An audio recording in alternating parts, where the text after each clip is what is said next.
The crystal chandelier above the Warren family dining table cast sharp shadows across Imani Colbert's hands as she stood frozen in the hallway. Her fingers gripped the edge of the doorframe, knuckles turning ashen beneath her deep brown skin. Through the crack in the door, she could see her adoptive family gathered around the mahogany table, papers spread before them like accusations. "We're drowning, Thomas." Patricia Warren's voice was sharp, cutting through the air like glass. "The company is 6 months from bankruptcy." 6 months? After 3 generations of success, we'll be the ones who lose everything.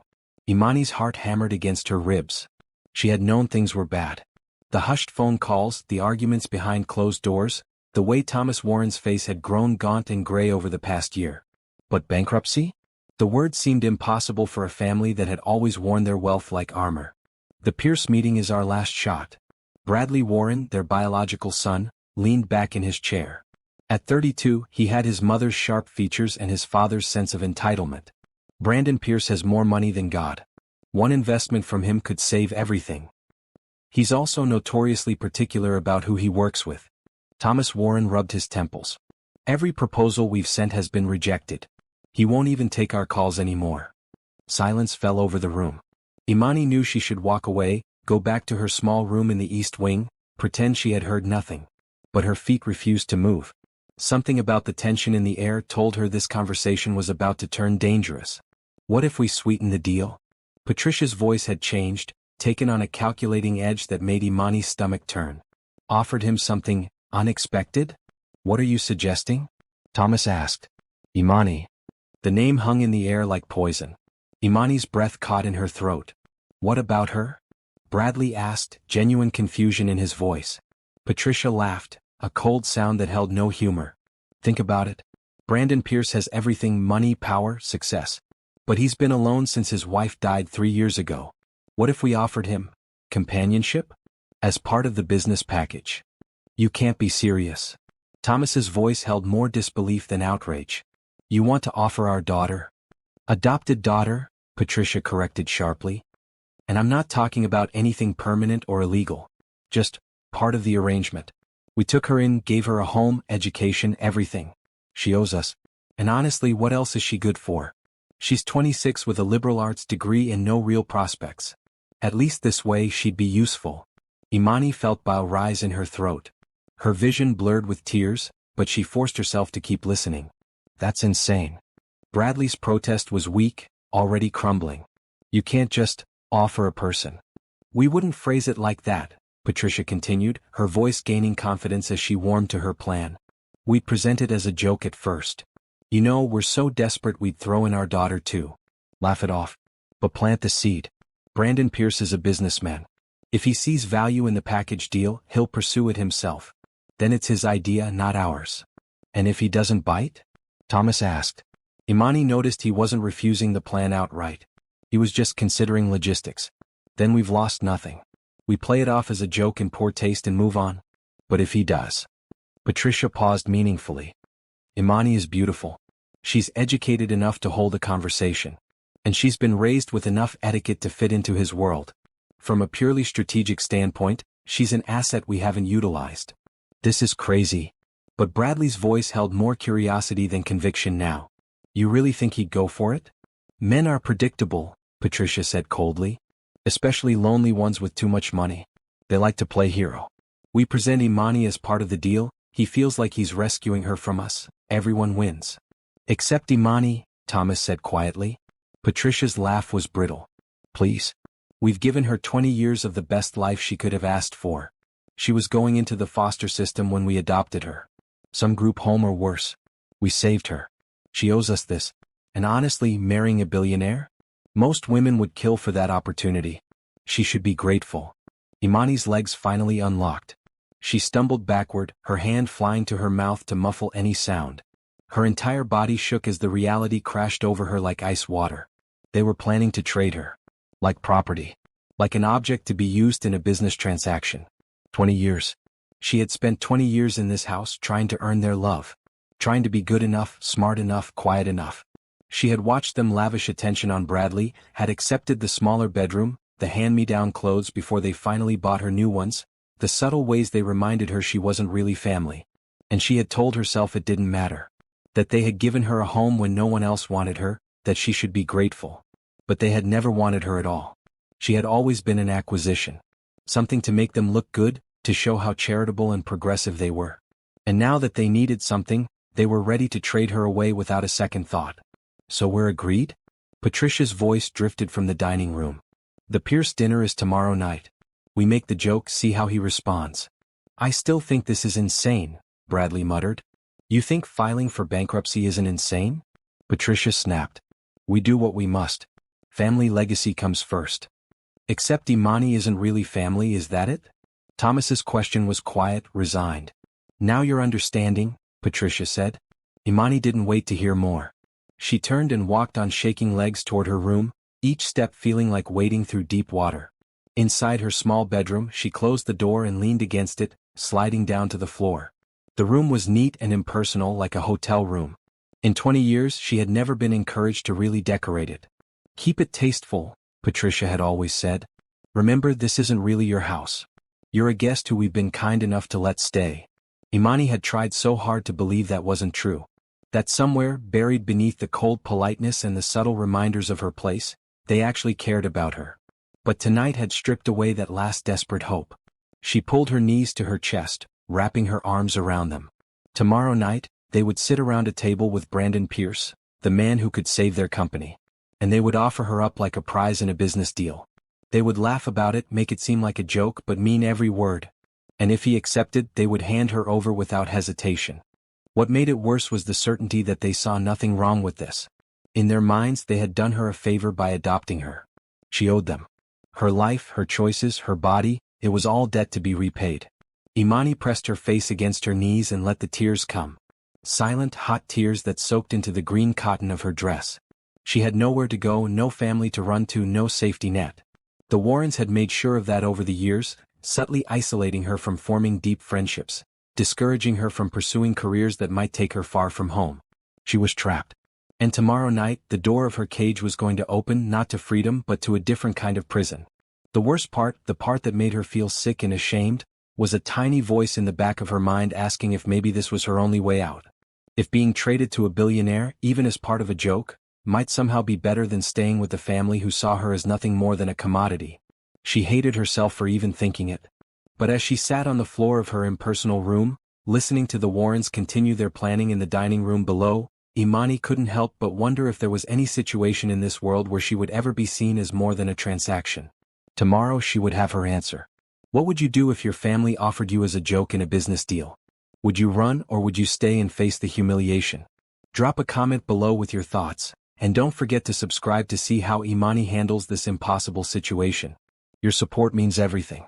The next evening arrived with the weight of inevitability.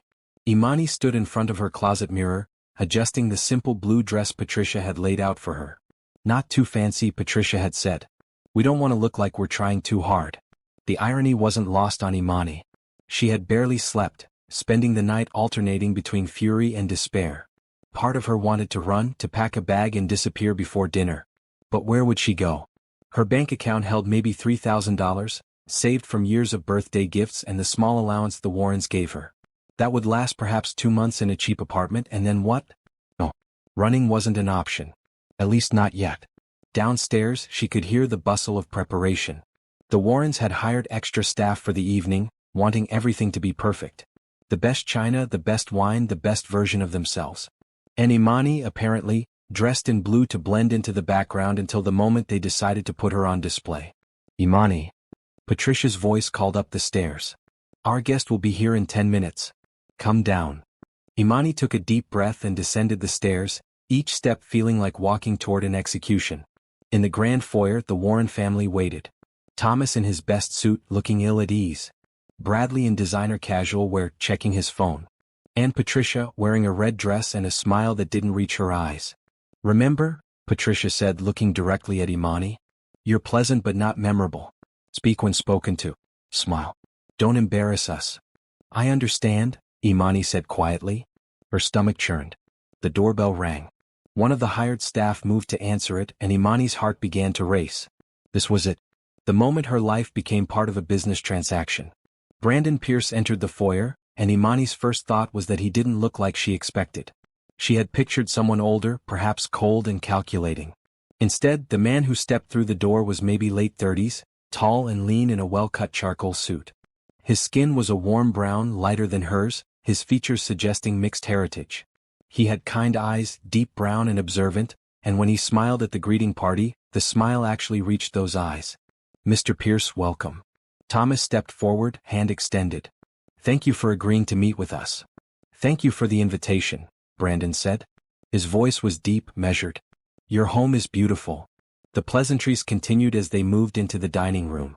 Imani hung back as was expected of her, but she couldn't help stealing glances at Brandon Pierce.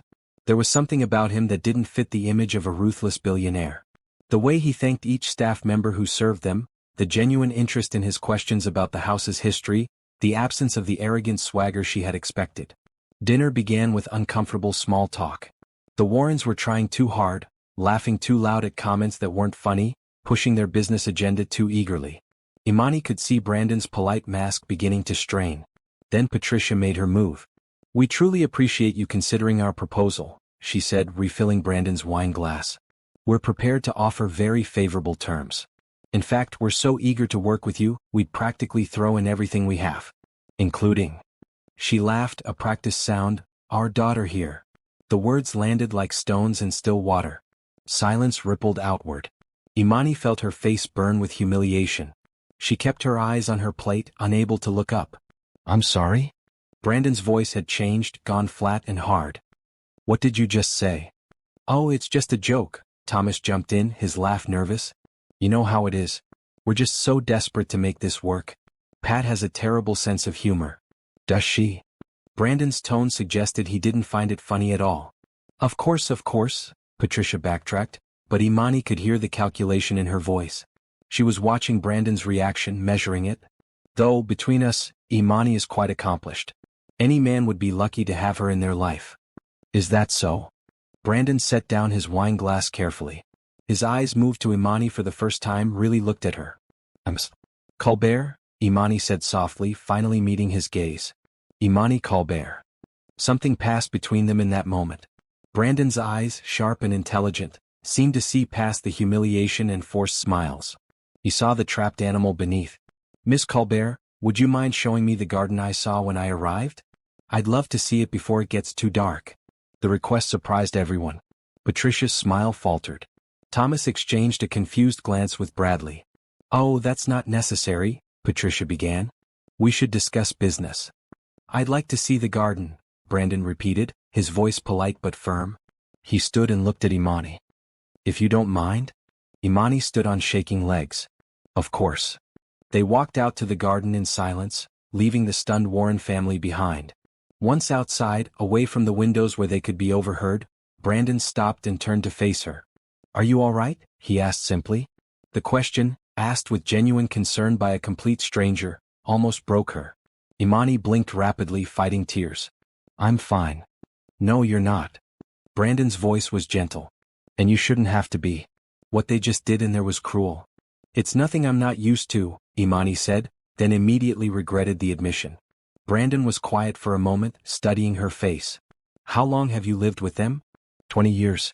They adopted me when I was 6. "And they treat you like this regularly?" Imani didn't answer, but her silence said enough. Brandon nodded slowly as if making a decision. "Miss Colbert, I'm going to make you an unusual offer. You can refuse and I'll respect that decision completely. But I want you to hear me out." Imani's heart raced. "I'm listening." "I own a technology company among other businesses. I need a personal assistant, someone smart, capable, and trustworthy. The position comes with a salary of $200,000 a year, full benefits, housing in a guest house on my estate, and a company car. The contract would be for 1 year, renewable if both parties agree. At the end of that year, you'd have enough saved to start any life you wanted, completely independent." Imani stared at him. "Why would you offer me that?" "Because what they did in there was wrong. Because I can afford to help and I choose to. And because—" He paused, "because I know what it's like to feel trapped. I may have money but I understand pain. My wife died 3 years ago. For a long time after, I felt like I was drowning. I understand that look in your eyes." "I don't want charity," Imani said, her pride stinging. "It's not charity. I genuinely need an assistant.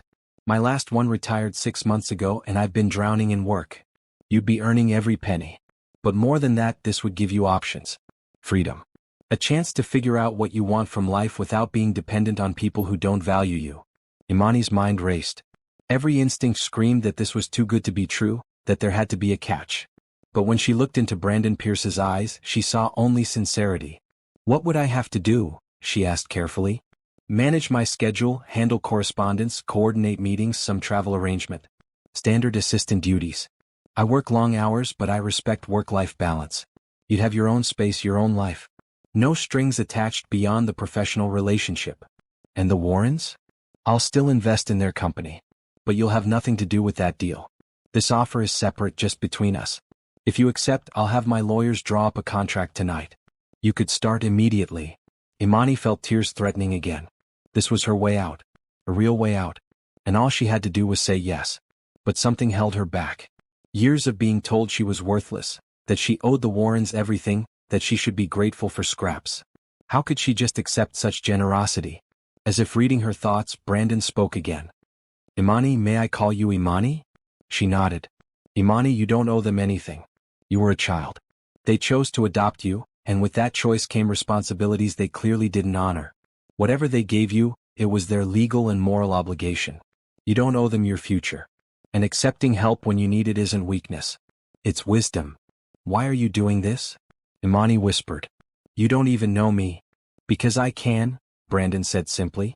Because when I see someone who needs help and I have the means to provide it, I believe that's what I should do. And maybe...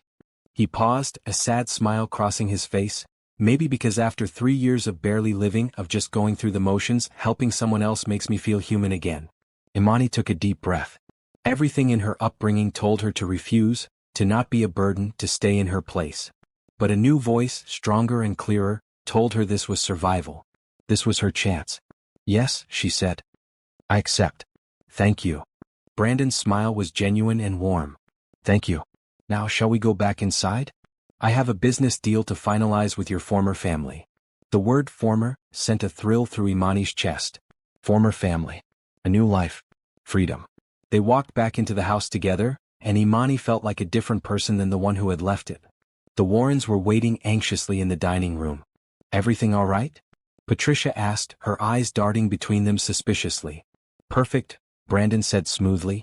I've reconsidered your proposal. I'll invest the full amount you're requesting. Have your lawyers contact mine tomorrow and we'll finalize the details. The Warrens' faces lit up with relief and joy. They began thanking him profusely, but Brandon held up a hand. There is one condition. Imani has agreed to come work for me as my personal assistant. She'll be leaving with me tonight. The room went silent. Tonight? Thomas said weakly. That's rather sudden, Patricia said, her voice sharp. Is it? Brandon's tone was mild but his eyes were steel. You offered her as part of the deal. I'm simply taking you up on that offer, though in a much more ethical and legal way. She'll be my employee, well compensated and well treated. Unless you have objections? In which case, I can reconsider the investment. The threat hung in the air. Patricia's mouth opened and closed, but no sound came out. The Warrens needed this deal. They needed it desperately. And Brandon Pierce had just made it clear that Imani's freedom was part of the package. No, Thomas finally said, defeat in his voice. No objections. Wonderful. Brandon turned to Imani. If you'd like to pack your things, I'll wait. Imani nodded, not trusting her voice. She climbed the stairs to her room one last time, packed her meager belongings into 2 suitcases, and looked around the space that had been her prison for 20 years. She felt nothing. No sadness, no regret. Only a bubbling sense of freedom. When she came back downstairs, Brandon was waiting by the door. The Warrens stood in awkward silence, not even pretending to be sad about her leaving. Goodbye, Imani said to them. It was all she could manage. Patricia nodded curtly. Thomas looked away. Bradley was back on his phone. Imani walked out the door and didn't look back. In the driveway, a sleek black car waited. Brandon's driver took her suitcases and loaded them into the trunk. Ready? Brandon asked. Imani looked back at the house one more time, then at the man who had just changed her entire life. Yes, she said. I'm ready. As the car pulled away from the Warren estate, Imani watched the house disappear in the rearview mirror. She was leaving behind 2 decades of pain, of feeling unwanted and used. and driving toward something new, something unknown. It was terrifying and exhilarating in equal measure. But for the first time in as long as she could remember, Imani Colbert felt hope. The Pierce estate was nothing like the Warren house. Where the Warrens favored cold marble and sharp angles, Brandon's home was warm and lived in. The main house was substantial but not showy, built of honey-colored stone with large windows that seemed to invite natural light. Gardens surrounded the property, professionally maintained but with a wild edge that suggested someone actually cared about beauty, not just appearances. The car pulled up to a smaller building set apart from the main house, connected by a stone path lined with solar lights.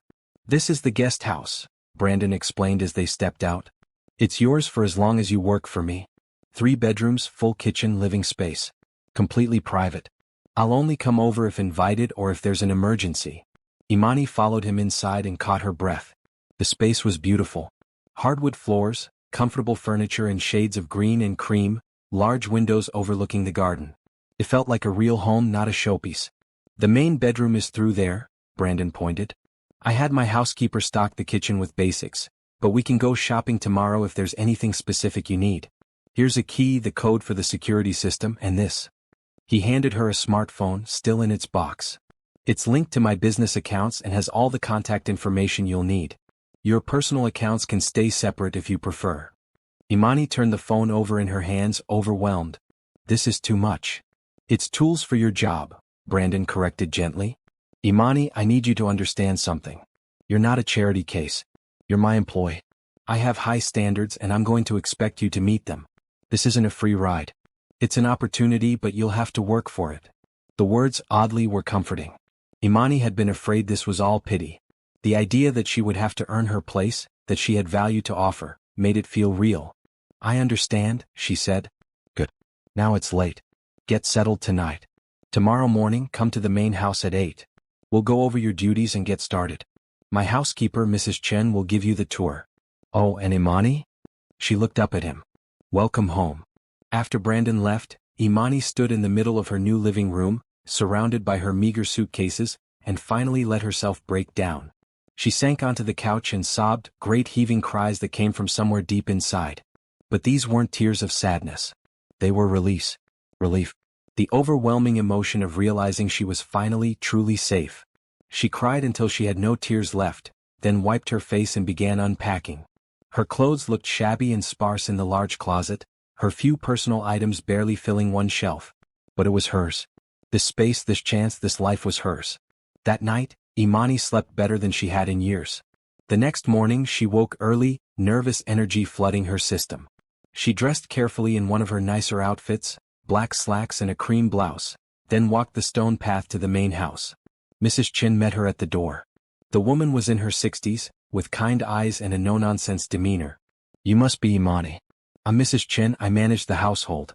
Mr. Pierce asked me to show you around before you start." The main house was impressive but comfortable. Unlike the Warren home, which felt like a museum, Brandon's house showed signs of life. Books stacked on tables, comfortable throws on chairs, photos on the walls.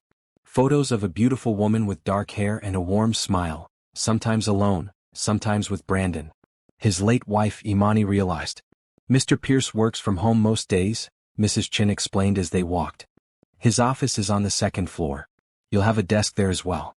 He prefers not to go into the corporate headquarters unless necessary, too many distractions." She showed Imani the office, a large room with floor-to-ceiling bookshelves, 2 desks facing each other, and windows overlooking the garden. One desk was clearly Brandon's, organized chaos with files and papers. The other was pristine, waiting for Imani. "He's in a conference call right now," Mrs. Chin said. "Should be done in about 20 minutes. Would you like coffee while you wait?" "Please," Imani said. "And Mrs. Chin? Thank you for being so welcoming." The older woman's face softened. "Mr. Pierce is a good man. He's been through a lot these past few years. It's nice to see him engaging with life again. Whatever arrangement you two have worked out, I'm glad you're here." Imani spent the waiting time examining the office, trying to get a sense of how Brandon worked. His desk held 3 computer monitors, various electronic devices, and surprisingly, several framed photos. The woman from downstairs appeared in most of them. His wife. She had been beautiful, but more than that, the photos captured a sense of joy in life that made Imani's chest ache. How devastating it must have been to lose that. "Sorry to keep you waiting." Brandon's voice startled her. He entered carrying his own coffee mug, dressed more casually today in dark slacks and a green button-down. Morning conference calls are a necessary evil. How did you sleep? Very well, thank you. The guest house is perfect. Good. Ready to jump in? The next several hours passed in a blur. Brandon walked Imani through his various businesses, his schedule management system, his preferences for correspondence, and the dozens of small details that kept his empire running. He was patient but thorough, and Imani found herself taking furious notes. I know it's a lot, Brandon said around noon. We'll take it step by step. You'll learn as we go. They worked through lunch, Mrs. Chin bringing them sandwiches that they ate at their desks. Imani watched how Brandon handled phone calls and video conferences, noting his style. He was direct but never rude, decisive but willing to listen, powerful but not cruel. It was a masterclass in leadership. Late in the afternoon, a man appeared in the doorway of the office. He was African American, about Brandon's age, with an easy smile and sharp eyes. So this is the new assistant everyone's talking about, he said. Imani, this is Jerome Mitchell, my CFO and best friend since college. Brandon introduced them. Jerome, this is Imani Colbert. Jerome crossed the room and shook Imani's hand warmly. Welcome to the madness. Fair warning, Brandon here is a workaholic who will run you into the ground if you let him. I pay you very well to not be run into the ground, Brandon said mildly. True. Jerome turned back to Imani. Seriously though, welcome. Brandon's been a mess without an assistant. We're all hoping you can bring some order back to the chaos. There was genuine warmth in Jerome's welcome, no suspicion or judgment. Just acceptance. It made something tight in Imani's chest loosen. They spent another hour going over systems and processes before Brandon finally called it a day. You did well, he said as Imani gathered her notes. Really well. I think this is going to work out nicely. I hope so, Imani said. And Brandon? Thank you. Not just for the job but for everything. For seeing me when no one else did. Brandon's expression softened. You're welcome. But Imani, you need to stop thanking me. You're earning your place here. This isn't charity. But they both knew it was more than that. Brandon had saved her, whether he wanted to call it that or not. And Imani was determined to prove worthy of that salvation. Over the next few weeks, Imani settled into her new life with a sense of wonder. She learned the rhythms of Brandon's schedule, the quirks of his businesses, the thousand small details that made everything run smoothly. She was good at it, she discovered. The organizational skills she had developed trying to stay invisible in the Warren house translated well to managing a billionaire's complex life. Brandon was an excellent boss, demanding but fair, quick to praise good work and patient with mistakes. He treated her like a person, not a servant. He asked about her opinions, valued her input, and slowly, Imani began to feel like she had real worth. One evening, about 3 weeks in, Brandon invited her to have dinner with him and Jerome in the main house. Jerome had brought his wife Tanya, a warm woman who immediately put Imani at ease. It's so nice to see Brandon engaging with people again, Tanya said as they ate. She wore a cheerful red blouse that suited her personality. After Michelle died, he just shut down. Threw himself into work and nothing else.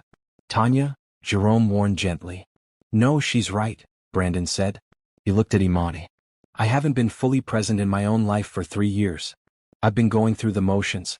But having someone else to consider, someone to work with, it's been good for me. You've been good for me, Imani. The comment was casual, but something in the way he said it made Imani's heart skip. She looked down at her plate, afraid her face would betray the warmth flooding through her.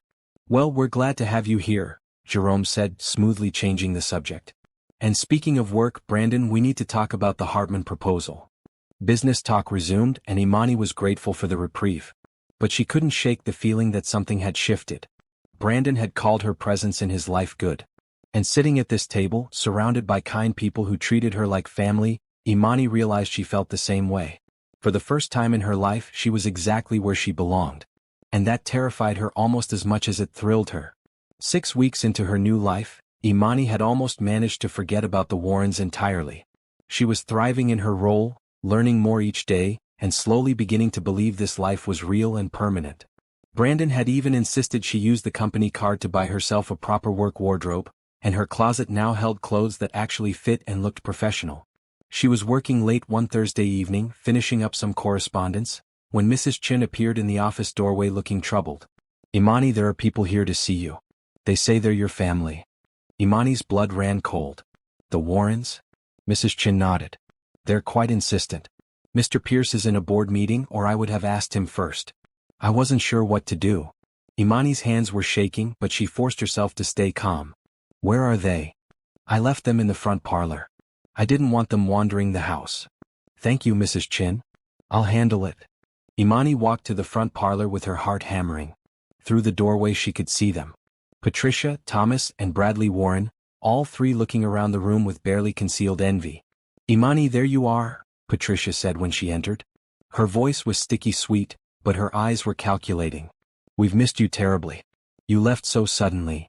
What do you want? Imani kept her voice steady. That's no way to greet your family, Thomas chided. We came to see how you're settling in. This is quite the setup you've landed in. I'm working, Imani said. I have a job. That's all this is. Right, a job. Bradley smirked. He wore an expensive-looking maroon shirt, probably bought with Brandon's investment money.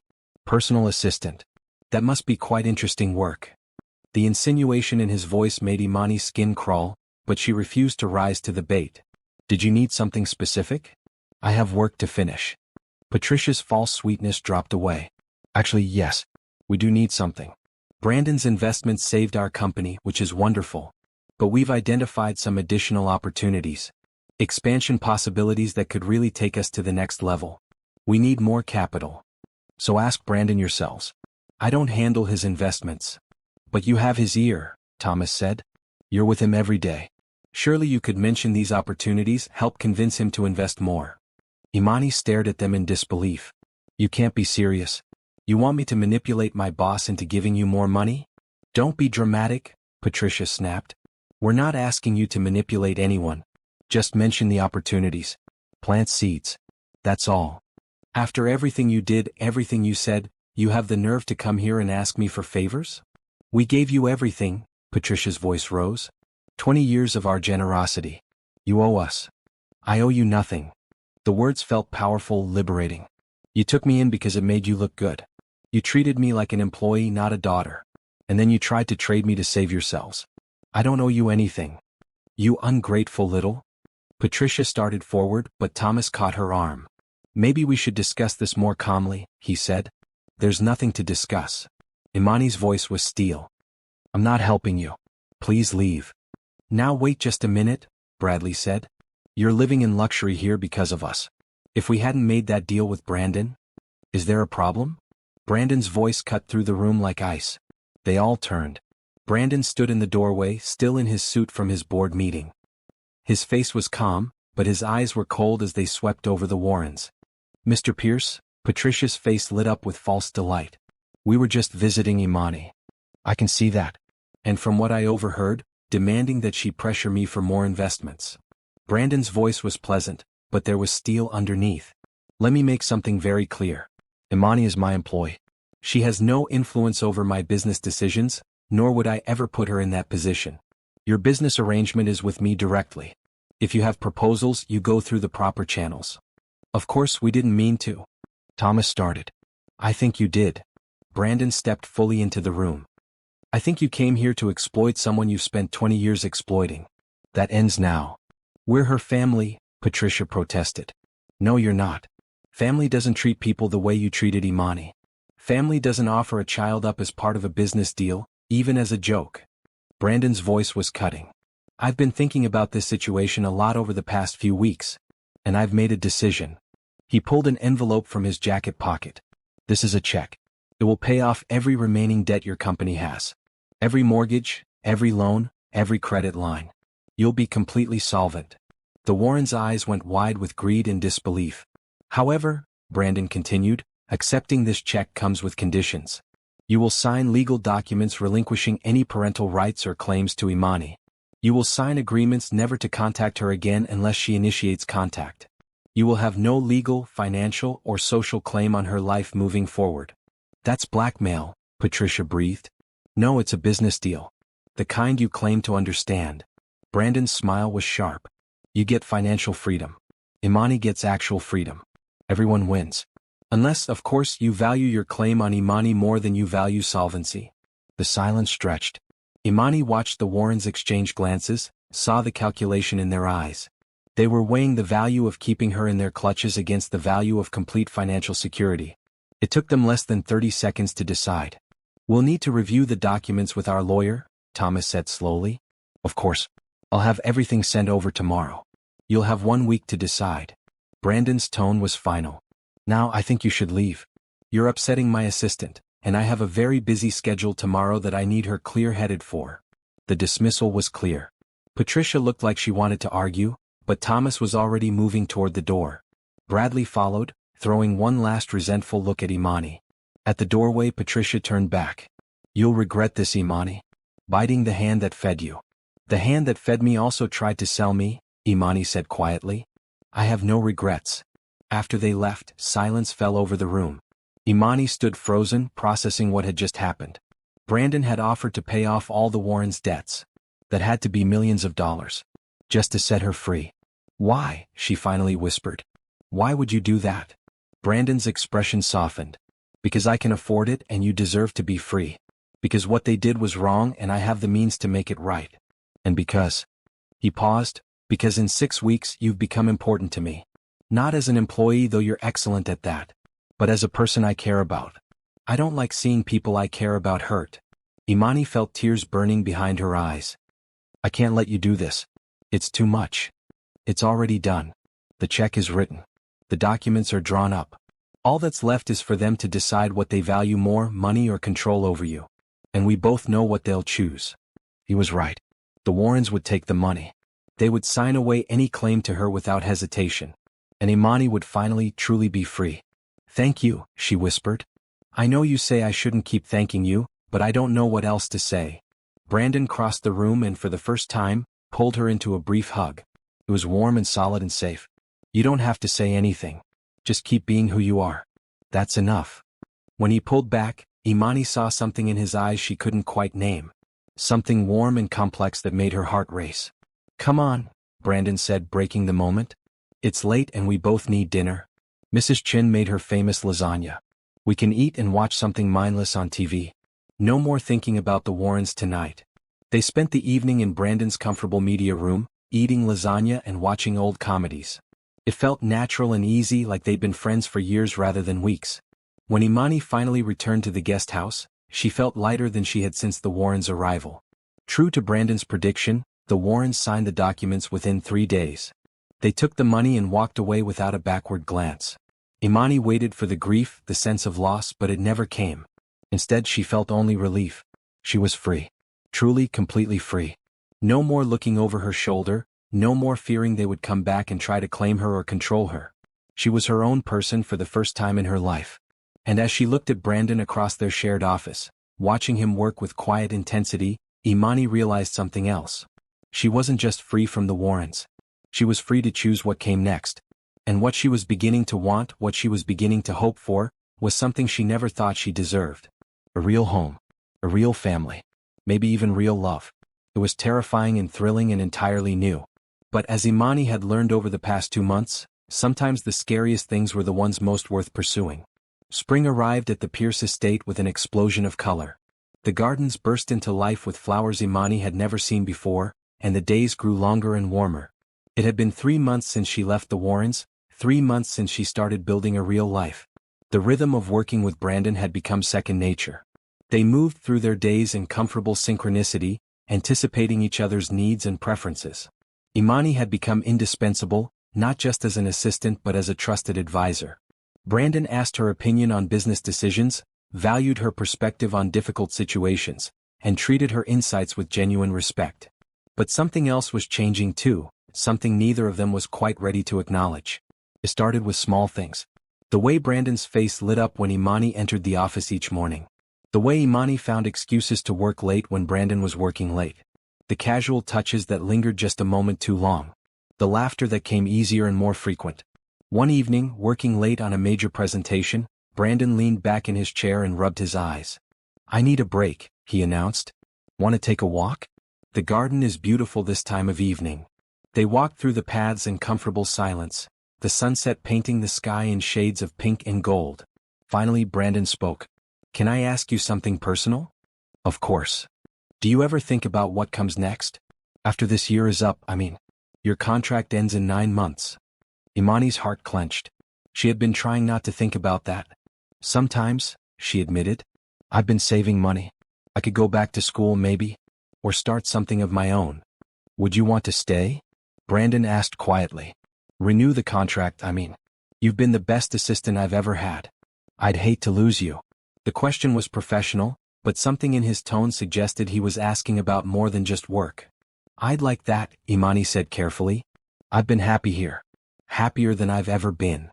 They stopped walking, facing each other in the fading light. Brandon looked like he wanted to say something more, but instead he just smiled. Good. I'm glad to hear it. They continued walking, but the air between them felt charged with unspoken words.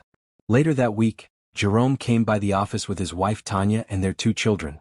The kids, 8 and 10, ran through the house with the easy comfort of frequent visitors. Watching Brandon interact with them, patient and playful, Imani felt something shift in her chest. Uncle Brandon, come see what I built, the youngest, a girl named Sophia, demanded, dragging him toward where she had set up blocks in the living room. Brandon went willingly, settling on the floor in his expensive suit to admire her creation. The sight made Imani smile. He's good with them, Tanya said, coming to stand beside Imani. She wore a cheerful green sundress. He and Michelle talked about having kids. I think it would have happened if she hadn't gotten sick. He doesn't talk much about her, Imani said softly. He's talked more since you came, Tanya replied. The first year after Michelle died, Brandon barely spoke at all. Just worked himself into the ground. The second year was a little better, but he was still just going through the motions. Then you showed up, and for the first time in 3 years I've seen him actually smile again. Actually laugh. We're just colleagues, Imani protested weakly. Tanya gave her a knowing look. Honey, I've known Brandon for 15 years. I know what just colleagues looks like on him. This isn't it. Before Imani could respond, Jerome called out. Tanya, we should head out. School night and all. As they gathered the children and prepared to leave, Sophia ran up to Imani and hugged her legs. You're pretty, she announced with childish certainty. Uncle Brandon likes you. Sophia, Jerome laughed, scooping her up.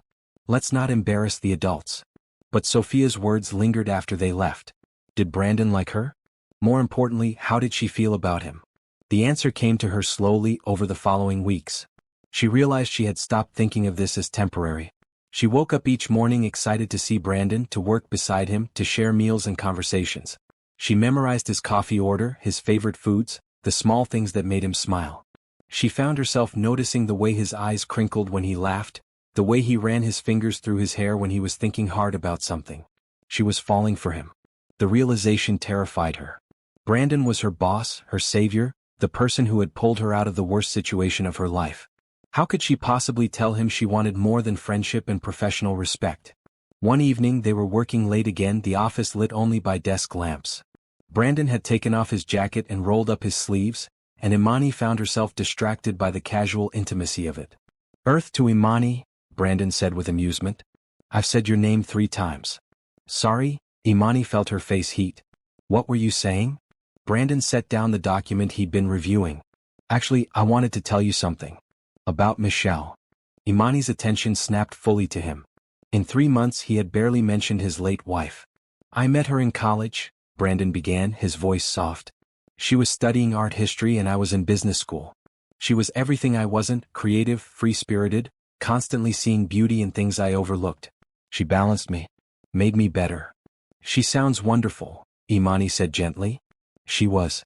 When she got sick, pancreatic cancer, it was fast. 6 months from diagnosis to. He trailed off. I watched her fade and I couldn't do anything to stop it. All my money, all my resources, and I couldn't save the one person who mattered most. I'm so sorry, Brandon. For a long time I felt guilty being alive when she wasn't. Guilty for wanting to move forward like I was betraying her memory. I shut down everything except work because work didn't hurt. What changed? Imani asked. Brandon looked directly at her, his eyes intense in the lamplight. You did.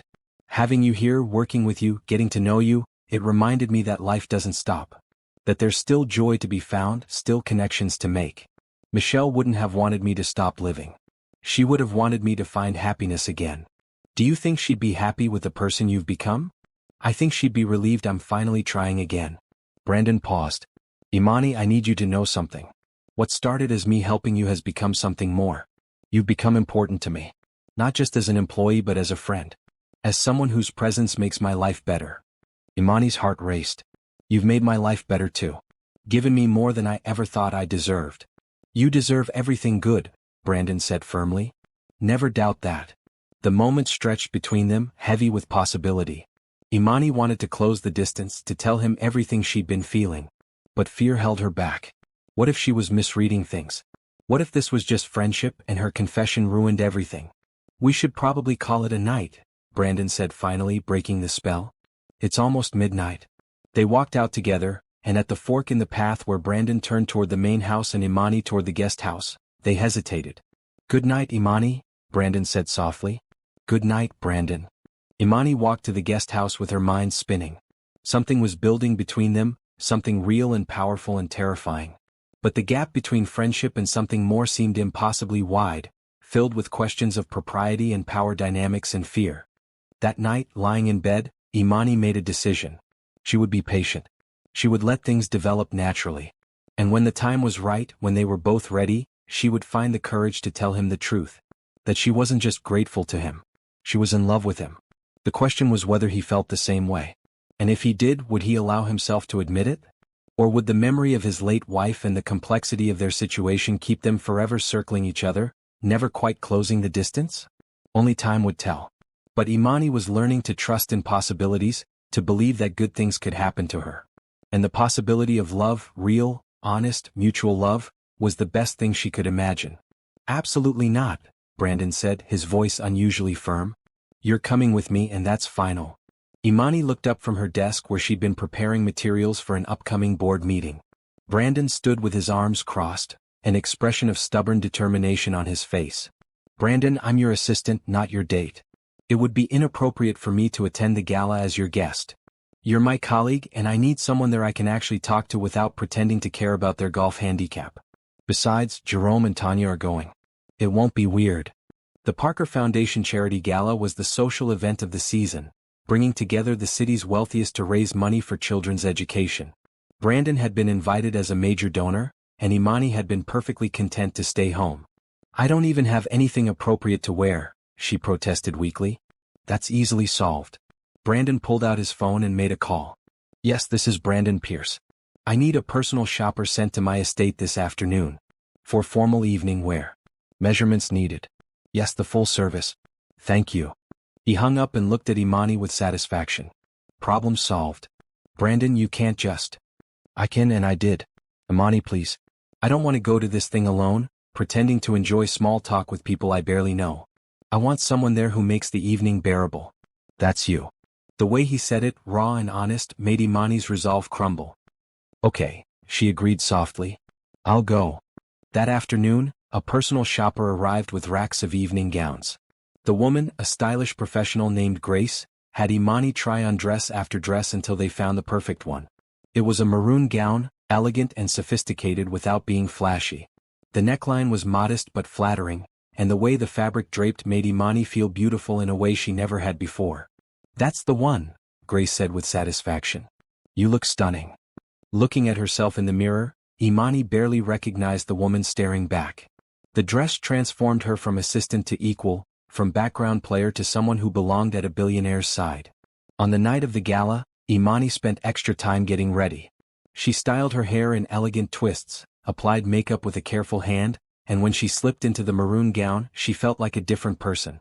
Brandon was waiting outside the guest house when she emerged. He wore a classic black tuxedo, looking every inch the successful billionaire. But when he saw Imani, his expression shifted to something that made her breath catch. You look incredible, he said, his voice rough around the edges. Thank you. You clean up pretty well yourself. In the car, Imani's nerves increased. What if I say the wrong thing? What if people ask about me and I don't know how to explain our situation? Tell them the truth. You're my personal assistant and a friend. Anyone who has a problem with that can answer to me. Brandon's confidence was reassuring. Imani, you belong there just as much as anyone else. More than most, actually, since you earned your place rather than inheriting it. The gala was held at the city's premier art museum, transformed for the evening into a glittering wonderland. Crystal chandeliers cast prismatic light across marble floors. Waiters circulated with champagne and appetizers. Everywhere Imani looked, she saw wealth and power dressed in designer gowns and expensive tuxedos. Overwhelmed? Brandon asked quietly as they entered. A little, Imani admitted. Good. That means you're paying attention. Half the people here are so used to this they don't even see it anymore. He placed a gentle hand on her lower back. Stay close to me. We'll make the rounds, then find Jerome and Tanya and actually enjoy ourselves. They moved through the crowd, Brandon introducing Imani to various business associates and donors. She noticed how people's eyes lingered on her, curious and assessing. Some faces showed subtle disapproval, others showed interest. She held her head high and matched their gazes with quiet confidence. Brandon, darling, a sharp voice cut through the conversations. A woman in a sleek blue gown approached, her smile not reaching her cold eyes. So glad you could make it. Nicole? Brandon's voice cooled noticeably. How are you? Wonderful as always. And who is this? Nicole's gaze raked over Imani with barely concealed disdain. This is Imani Colbert, my personal assistant. How modern of you bringing staff to social events. Nicole's tone was poisonous sugar. Tell me, dear, how does one become a personal assistant to someone like Brandon? I imagine the qualifications are quite specific. The insinuation was clear and ugly. Imani felt her face heat, but before she could respond, Brandon stepped forward. The qualifications include intelligence, competence, integrity, and the ability to tolerate people like you, Nicole. His voice was ice. Imani has all of those in abundance. She's also someone I respect deeply, which is more than I can say for most people in this room. Nicole's smile faltered. I was just making conversation. No, you were being deliberately insulting to someone who has done nothing to you. That seems to be your specialty. Brandon's cold fury was impressive. If you'll excuse us, we have actual conversations to attend to. He guided Imani away, his hand warm and protective on her back. Once they were out of earshot, Imani let out a shaky breath. I'm sorry, Brandon said. Nicole Hartman is a rival businesswoman who's been trying to undermine me for years. She saw you as an opportunity to needle me. Is that what people think? That I'm sleeping with you for money or position? Some might. Anyone who matters knows better. Brandon stopped and turned to face her fully. Imani, look at me. You are brilliant, capable, and deserve to be here. Anyone who suggests otherwise is revealing their own insecurities and prejudices. Don't let them diminish you. The fierce protectiveness in his eyes made Imani's heart soar. Thank you, she whispered. Always. They found Jerome and Tanya at the bar, and the evening improved dramatically. The four of them claimed a table and spent the night actually enjoying themselves, laughing at inside jokes and ignoring the stuffy atmosphere. But Imani noticed how Brandon kept finding excuses to touch her. A hand on her arm when making a point. Fingers brushing hers when passing a drink. The way he leaned in close to speak over the music, his breath warm against her ear. It felt like more than friendship. It felt like the beginning of something neither of them had quite admitted yet. When the dancing started, Brandon held out his hand. Would you like to dance? Imani's heart hammered, but she placed her hand in his. I'd love to. On the dance floor, Brandon pulled her close, one hand at her waist, the other holding hers. They moved together naturally, and Imani was hyper-aware of every point where their bodies touched. Thank you for coming tonight, Brandon said quietly.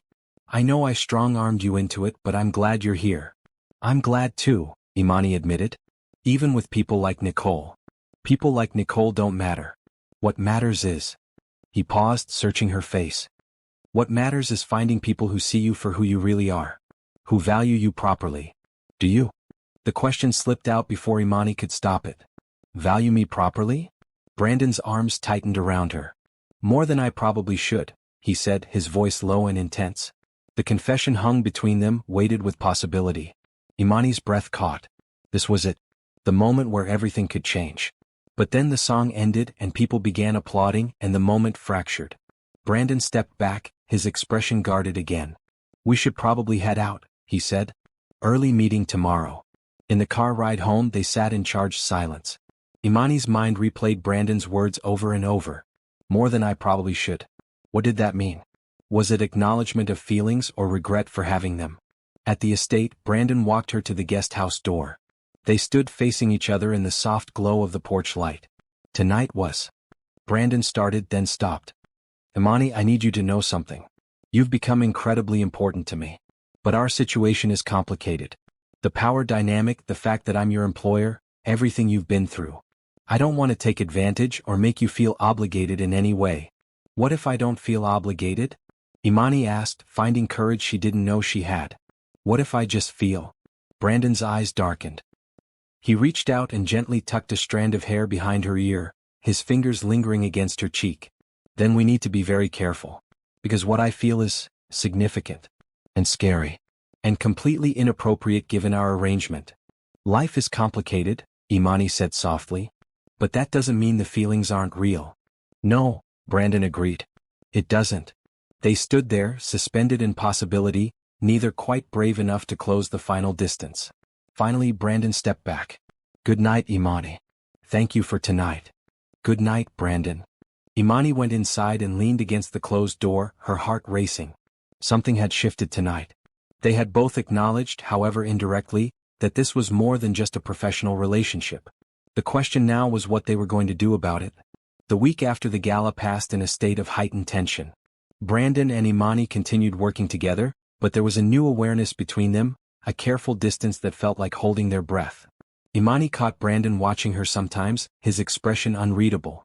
She knew she did the same, her eyes drawn to him constantly. The air between them felt electric, charged with words they weren't saying. Jerome noticed. Okay, what's going on? He asked Imani one afternoon when Brandon was on a phone call. The tension in this office is thick enough to cut. I don't know what you mean, Imani said, not meeting his eyes. Please. I've known Brandon for 18 years. I can tell when something's bothering him. And you've been walking around like you're afraid to breathe wrong. Jerome's voice was gentle. Did something happen at the gala? Imani bit her lip. I think we both realized we feel more than we should. And now we don't know what to do about it. Jerome sighed. I was wondering when you two would figure that out. You've been circling each other for months. It's complicated. I work for him. I owe him everything. How can I separate what I feel from gratitude? Can I give you some advice? Jerome asked. Stop overthinking it. Yes, Brandon helped you out of a bad situation. But you've also been an amazing assistant who's made his life better. You don't owe him romantic feelings. If you have them, it's because of who he is, not what he did for you. What if I'm reading it wrong? What if he just sees me as a responsibility? Trust me, what Brandon feels for you is not responsibility. That man has been half in love with you since the gala, maybe before. But he's scared. Jerome's voice dropped. Michelle was his world. When she died, it broke something in him. The idea of loving someone again, of opening himself up to that kind of loss, it terrifies him. So what do I do? Be patient. Be honest. And when the moment is right, be brave enough to say what you feel. Jerome smiled. Brandon's worth the risk. And I think you are too. Later that evening, Imani was finishing up some emails when she heard voices from Brandon's office. The door was slightly ajar and she recognized Jerome's voice. You need to tell her, Jerome was saying. It's not that simple. Brandon sounded tired. She works for me, Jerome. The power dynamic alone makes this ethically questionable. And beyond that, what kind of man uses someone's vulnerability as an opening for romance? The kind who genuinely cares about her well-being? Brandon, you didn't pursue Imani when she was vulnerable. You gave her space, resources, and respect. You've spent months proving you see her as an equal. That's not exploitation. But I'm still her employer. She depends on me for housing, income, everything. How can she say no if I ask for more? How can I ever be sure her feelings are real and not just gratitude or obligation? Imani's heart clenched. So Brandon did feel something, but his conscience was holding him back. Have you considered just talking to her about it? Jerome asked. Laying out your concerns and seeing what she says? I'm terrified of losing what we have. Our friendship, our working relationship, everything. If I confess how I feel and she doesn't feel the same or worse, feels pressured to reciprocate, it ruins everything. And if she does feel the same? If you're both holding back out of fear and missing out on something real? Silence fell. Imani knew she should walk away, stop eavesdropping. But she couldn't move. I care about her so much, Jerome, Brandon said, his voice rough with emotion. More than I've cared about anyone since Michelle. She's smart and kind and she sees the world in ways that make me want to be better. When she smiles at something I've said, it's the best part of my day. And the thought of not having her in my life in any capacity is unbearable. That sounds like love, my friend. Maybe it is. But that doesn't make it right or simple. Imani deserves someone who can give themselves to her completely, without baggage or complications. Someone who doesn't carry the ghost of another love. Someone who won't always wonder if they're taking advantage. Michelle wouldn't want you to stop living. You know that. I know. But knowing something intellectually and feeling it in your heart are different things. I'm not sure I know how to love someone new without feeling guilty, like I'm betraying her memory. Imani's eyes filled with tears. Brandon was struggling with the same things she was, feeling the same fears and doubts. You're not betraying anyone by allowing yourself to be happy again, Jerome said firmly. Michelle loved you. She would want you to find joy, to find love. Holding yourself back doesn't honor her memory. It just makes both of you suffer for nothing. When did you get so wise? Brandon asked with a weak laugh. Years of watching my best friend torture himself unnecessarily. Jerome's voice was affectionate. Talk to Imani. Trust her with the truth. You might be surprised by what you hear.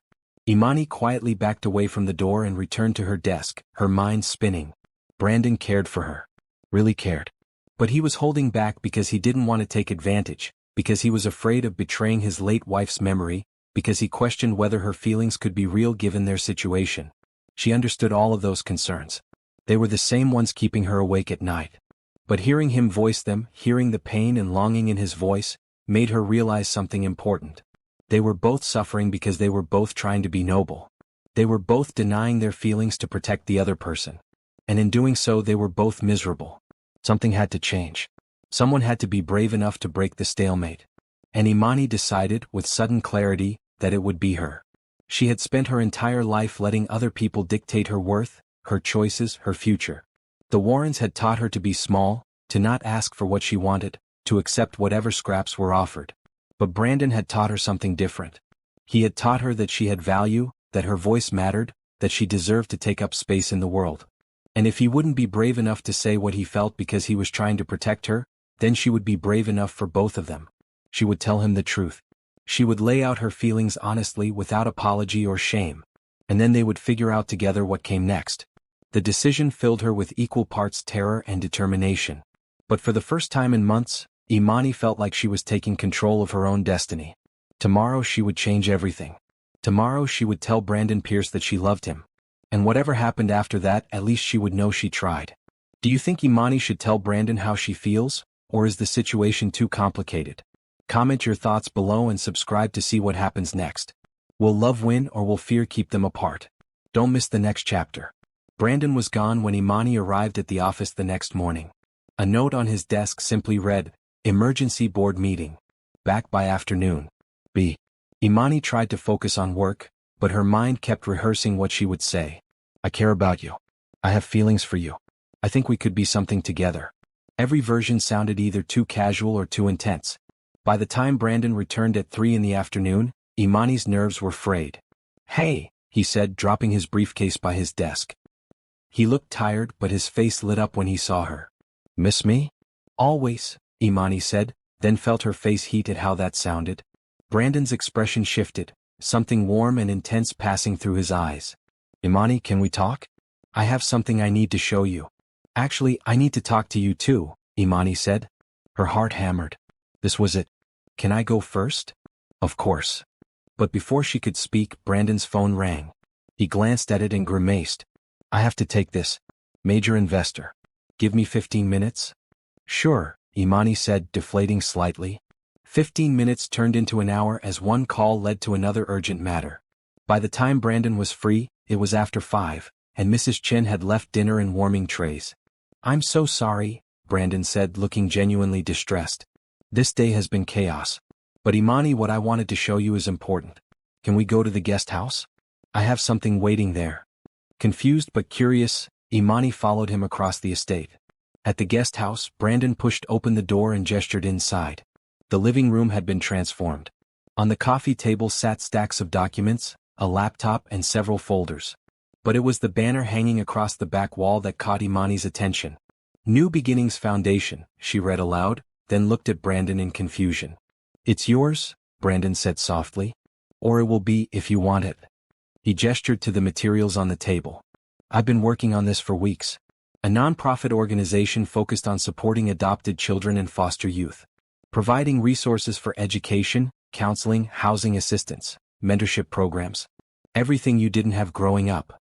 Imani stared at him, speechless. You mentioned once that you wished there was more support for kids in the system, Brandon continued. That if you ever had the resources you'd want to help them. So I thought, why wait?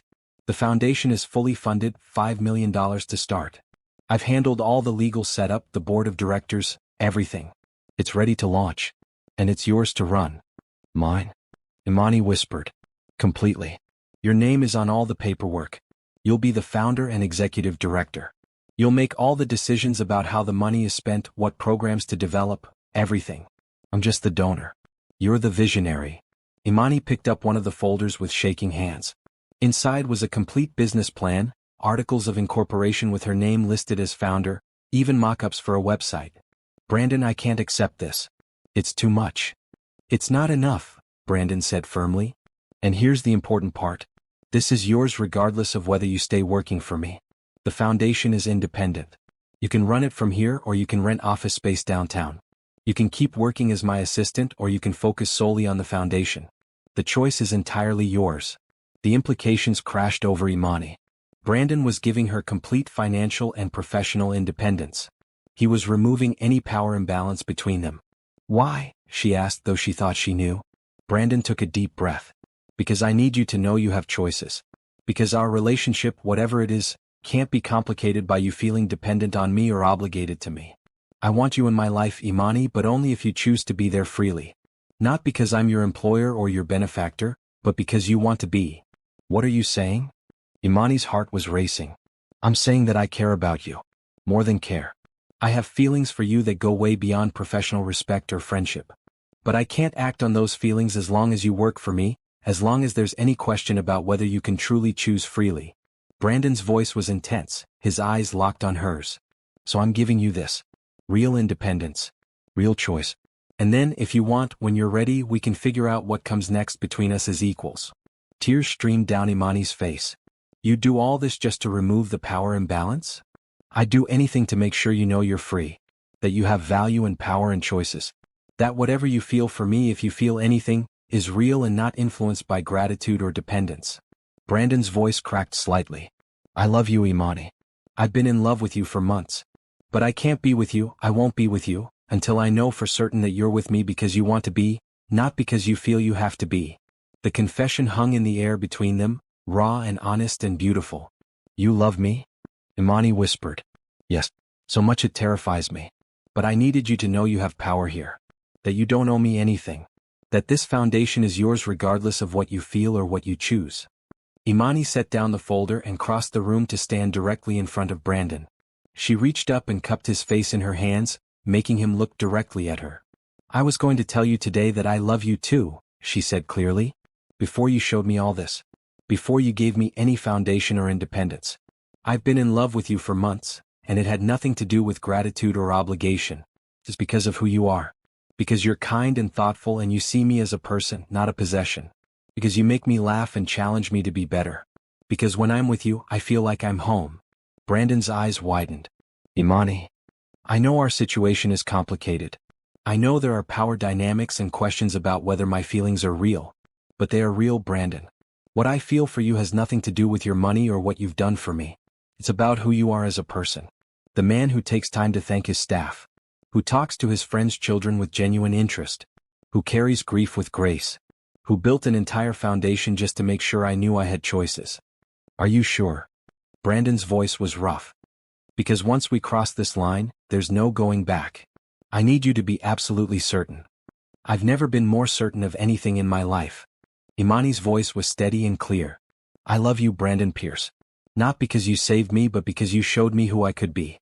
And I choose you. Freely, completely, without reservation. I choose you. Brandon pulled her into his arms, holding her tight. I love you, he whispered against her hair. So much.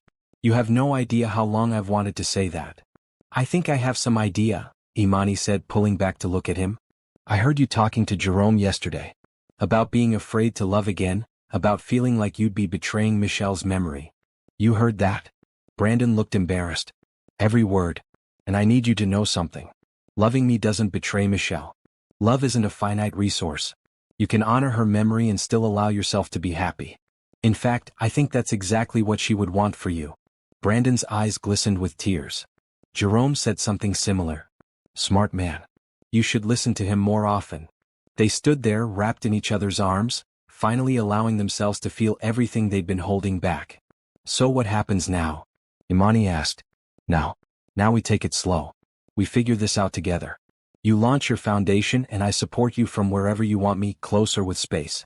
We date properly like normal people. No employer-employee complications, just two people who care about each other learning what they could be together. I like the sound of that, Imani said. Though I should probably tell you I want to keep working for you too. I love the work we do together. Are you sure? It might be complicated. Everything worth having is complicated, Imani said. We'll figure it out. Brandon smiled and leaned down, his forehead resting against hers. Can I kiss you? He asked softly.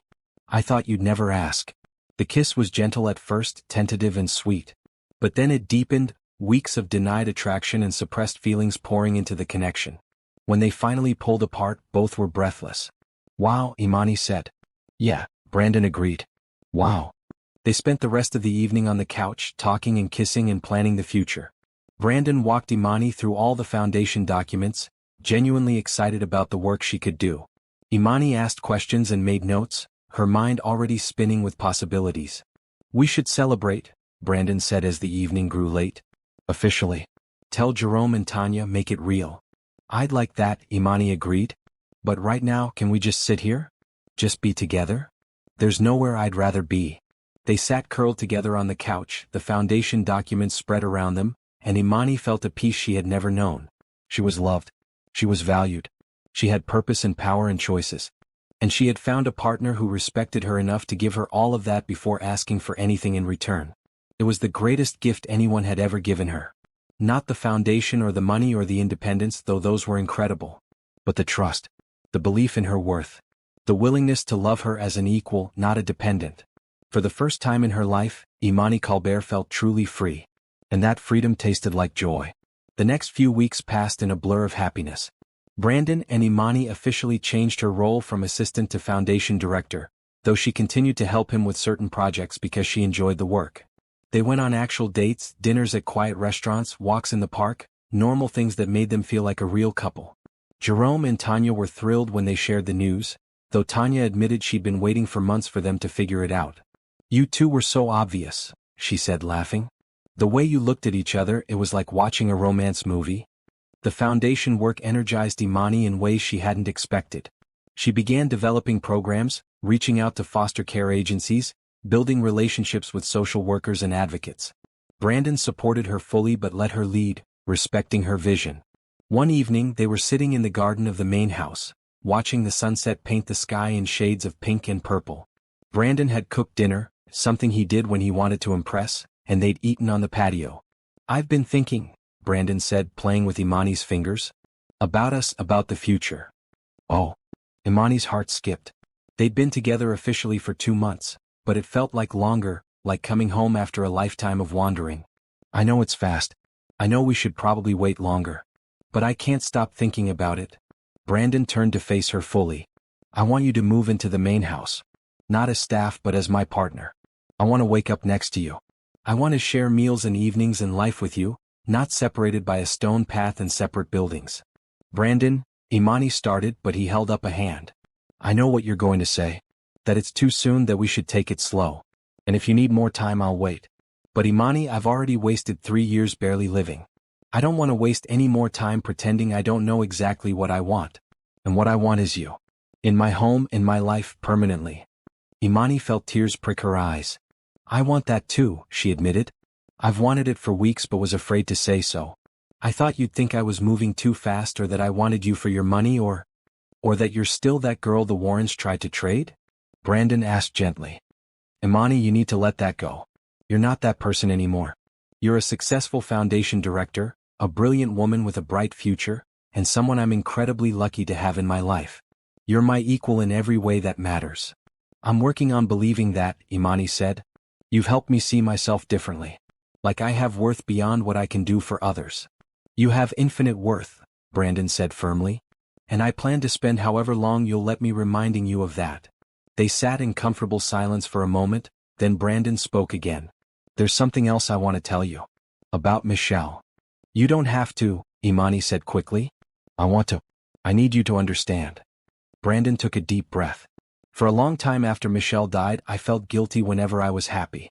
Like I was betraying her memory by moving forward. But lately, I've started thinking about it differently. Michelle loved life. She found joy in everything. And I think she would be furious with me for wasting 3 years being miserable, for denying myself happiness because she couldn't be here to share it. I think you're right, Imani said softly. Loving you doesn't mean I love her less. It means I'm finally allowing myself to live again. And I think wherever she is, Michelle would be happy about that. She'd probably like you actually. You both see beauty in things others overlook. You both believe in helping people and making the world better. Imani's heart swelled. Thank you for sharing that with me. And for being patient with yourself, with us. I should be thanking you. You gave me a reason to try again. Brandon pulled her closer. So what do you say? Will you move in with me? Make this house actually feel like a home again. Imani pretended to think about it, then smiled. Yes. Absolutely yes. Brandon's answering smile was brilliant. He pulled her into a kiss that communicated everything words couldn't, love and hope and promise. When they pulled apart, Imani felt a completeness she'd never known. Everything in her life had led to this moment, all the pain and struggle and loneliness had brought her here, to this man, this love, this future. I love you, she said, simple and true. I love you too, Brandon replied. More than I thought I could love anyone again. You've given me back my life, Imani. You've reminded me how to be human, how to feel, how to hope. That's a gift beyond measure. We've given each other something, Imani corrected. You saved me, but I think maybe I saved you too. Maybe we saved each other, Brandon agreed. They stayed in the garden until the stars came out, talking about the future, making plans, dreaming out loud. Imani felt drunk on possibility, on the certainty that this was real and lasting and right. Later that night, as she packed her things in the guest house for the move to the main house, Imani reflected on how much had changed in 6 months. She had gone from being offered as a joke in a business deal to being a foundation director and the partner of a man who valued her beyond measure. She looked at the space that had been her first real home, the place where she'd learned she could be safe and valued. It would always be special to her. But now it was time to move forward, to build a life with Brandon, to continue becoming the person she was meant to be. The next day, with Jerome and Tanya's help, Imani moved her belongings into the main house. Brandon had cleared space in his closet, emptied drawers, and even moved some of Michelle's photos to his office to make room for new memories. I'll always carry her with me, he explained to Imani. But this house needs to reflect our life together now, not the past. It was one more proof of Brandon's commitment, his willingness to make space for Imani not just physically but emotionally. That night, they had their first dinner in the main house as partners, not employer and employee, not benefactor and recipient, but equals who had chosen each other freely and completely. To new beginnings, Brandon toasted, raising his wine glass. To love that finds you when you least expect it, Imani added. To finding home in another person, Jerome added. He and Tanya had joined them for the celebration. They drank and laughed and planned the future. Imani talked excitedly about the Foundation's first programs. Brandon shared news about a new business venture. Jerome and Tanya told stories about their kids. It felt like family. Real family built on choice and love rather than obligation or blood. Later, lying in bed next to Brandon for the first time, Imani felt a contentment so deep it was almost overwhelming. What are you thinking? Brandon asked, pulling her closer. That I'm happy, Imani said simply. Really truly happy. I didn't know I could feel this way. Get used to it, Brandon murmured, pressing a kiss to her forehead. Because I plan to make you this happy for as long as you'll let me. Forever sounds good, Imani replied. Forever it is. They drifted off to sleep wrapped in each other's arms, two people who had found their way home through pain and struggle and unexpected grace. And in that moment, with Brandon's heartbeat steady beneath her ear and his arms secure around her, Imani knew with absolute certainty that she was exactly where she belonged. The journey from being offered as a joke to being cherished as a partner had been long and difficult. But every step had been worth it to end up here, loved and valued and free. And as sleep claimed her, Imani smiled, knowing that tomorrow would bring more joy, more growth, more life shared with the man who had seen her worth when no one else did. The man who had loved her not despite her past, but because of the strength that past had forged in her. The greatest gift, she realized, wasn't the money or the foundation or even the security. It was being seen, being known, being loved for exactly who she was. And that was worth everything. 6 months later, Imani stood in front of the mirror in her bedroom, adjusting the cream-colored wedding dress. It was simple and elegant, nothing like the elaborate gowns she'd seen in magazines. But it was perfect for who she was and what this day meant. "You look beautiful," Tanya said from behind her. She wore a deep green dress serving as Imani's maid of honor. "Brandon's not going to be able to breathe when he sees you." "I still can't believe this is happening," Imani admitted. "6 months ago I was terrified to even tell him how I felt. And now you're marrying him," Tanya finished with a smile. "It's amazing how life can change when you're brave enough to reach for what you want." The foundation had thrived over the past months. Imani had launched 3 programs supporting foster youth, partnering with local agencies to provide resources the system couldn't. She'd hired a small staff and was already making a real difference in children's lives. The work was fulfilling in ways she'd never imagined, knowing she was preventing other kids from feeling the way she had felt, alone and unwanted. But even more incredible was the relationship she'd built with Brandon. They had taken their time, learning each other's rhythms and quirks and wounds. They'd had difficult conversations about money and power and making sure their partnership stayed balanced. They'd laughed and argued and made up. They'd built a real relationship based on mutual respect and genuine love. 3 months ago Brandon had proposed. Not with grand gestures or public displays, but quietly over breakfast, telling Imani that every morning with her was better than he thought his life could be again, and he wanted every morning for the rest of his life. Imani had said yes without hesitation. Now, she stood ready to marry him in a small ceremony in the garden where they'd first walked together, where he'd first made the offer that changed her life. "Ready?" Tanya asked. "So ready," Imani replied. They walked out together. The garden had been transformed with simple decorations, white chairs arranged in rows, flowers everywhere. But the most striking thing was the intimacy. This wasn't a society wedding designed to impress. It was personal and real. Jerome's children served as flower girl and ring bearer, excited to be part of the event. Mrs. Chin sat in the front row, having become a grandmother figure to Imani. A few other close friends filled the remaining seats. That was all. No distant relatives, no business associates, no one they didn't truly care about. And at the end of the aisle stood Brandon, looking handsome in a simple dark suit with a blue tie. But it was his expression when he saw Imani that made her heart soar. Pure love and joy and wonder, like he couldn't quite believe his luck. Jerome stood beside Brandon as best man, grinning. As Imani walked down the aisle alone, by choice, she met Brandon's eyes and smiled. This was her choice. Her future. Her family. The ceremony was short and sweet. They'd written their own vows, wanting words that were truly theirs. Brandon went first, taking Imani's hands. "Imani, 6 months ago you walked into my life during one of the strangest situations imaginable. But from that first conversation I saw something in you that I recognized. Strength, grace, and a fundamental goodness that no amount of mistreatment could destroy. You've taught me that it's okay to live again, to love again, to hope again. You've shown me that love doesn't diminish when shared, it multiplies. I promise to always see you as the incredible person you are. To support your dreams while pursuing my own. To build a life with you that honors both who we've been and who we're becoming. You are not the greatest gift I was offered. You are the greatest gift life could have given me. And I will spend the rest of my days being worthy of that gift." Imani's eyes filled with tears. When it was her turn, she took a deep breath. "Brandon, you once told me that love isn't a finite resource. I've learned that's true. Loving you doesn't diminish me or make me less, it expands me and makes me more. You gave me freedom when I needed it most, but the greatest freedom you gave me was the freedom to choose you, freely and completely. You saw value in me when I couldn't see it in myself. You treated me with respect when others treated me as disposable. You built me up without tearing me down. I promise to honor your past while building our future. To support you through grief and joy alike. To be your partner, your equal, your home. You saved me, but then you let me save myself. That's the most powerful love I've ever known. And I choose you today and every day after." There wasn't a dry eye in the gathering as they exchanged rings, simple bands that represented the simplicity and strength of what they'd built together. "By the power vested in me, I now pronounce you husband and wife," the officiant said. "You may kiss." Brandon pulled Imani close and kissed her thoroughly, to the cheers and applause of their small audience. When they broke apart, both were grinning. "Hello, Mrs. Pierce," Brandon whispered. "Hello, Mr. Pierce," Imani replied. "Ready to start forever? With you?" "Absolutely."